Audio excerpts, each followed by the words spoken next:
Hello and welcome to our special summer Sunday morning together.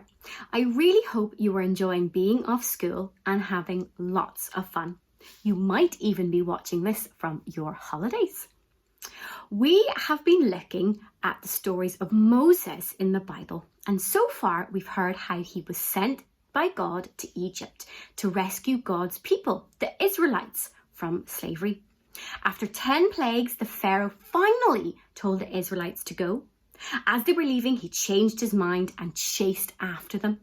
The Israelites were trapped by the sea until God parted the water and they could escape. So God's people were now on a journey to a land that they would call their very own. God promised them that they would have their own land, so this became known as the Land of Promise, or the Promised Land. For years, the people had been slaves in Egypt, but now they were free and on their way to a new home. Moses was their leader, and Moses' brother Aaron was his helper. To get to their new home, the people had to walk many miles across a desert. After days of travel, the people began to complain. They remembered their life back in Egypt. They began remembering the good things about Egypt and that they missed, and forgot about the way that Pharaoh treated them so badly. When the people began complaining and wishing that they could go back to Egypt, Moses prayed to God about it. He asked God to help the people there. God continued to take care of his people on their journey. During the day, God placed a pillar or a tower of cloud in front of them so they would know the correct way to go. Even though they were in a desert, he led them to other places where there was plenty of water to drink. After more than a month, the people of God arrived in a place called the Desert of Sin and made camp.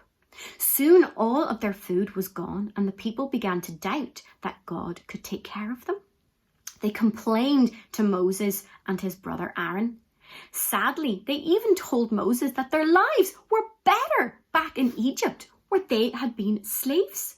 They said Egypt was better than the desert. But God never forgot his people.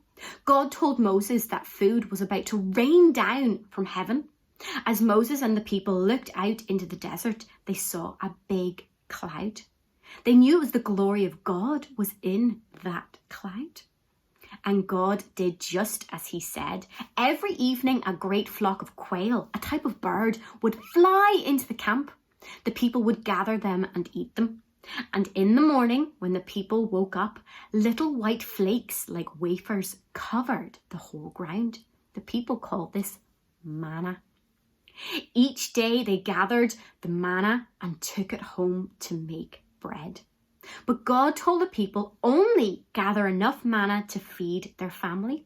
God wanted them to do exactly as he said and remember that he would take care of them. But some of the people did not listen. They were greedy and gathered more than God had told them to. They thought that they could save some for later. This seemed like a good idea at first, but then they noticed that the extra manna began to rot and stink. Soon the manna was full of worms. The people realized that they should have listened to God. There was another way God wanted the people to remember him. He told the people that the seventh day of the week would be a day of rest. They were to stop working on this day and make it special. This was a holy day set aside for God, and it was to be called the Sabbath day. There would be no manna on the ground on the Sabbath day. Instead, God told the people to gather extra manna the day before the Sabbath and to prepare bread and save it to eat on the Sabbath. Unlike the other days, the extra manna did not rot or fill with worms. But once again, some of the people did not listen to God. They did not gather extra manna on the day before the Sabbath day. On the Sabbath, they came together to gather manna, but there was none. They really wished that they had obeyed God.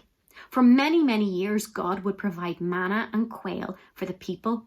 If they obeyed God, they did not have to be hungry. To help them remember this in the years to come, God told Moses to put some of the manna in a jar to keep in their packs as they travelled on their way to the promised land. That manna did not go rotten. In fact, it stayed in the jar for many, many years. I'm really glad that you joined us today. There are some worksheets in the Google Drive link in the description of this video for your family to continue their learning.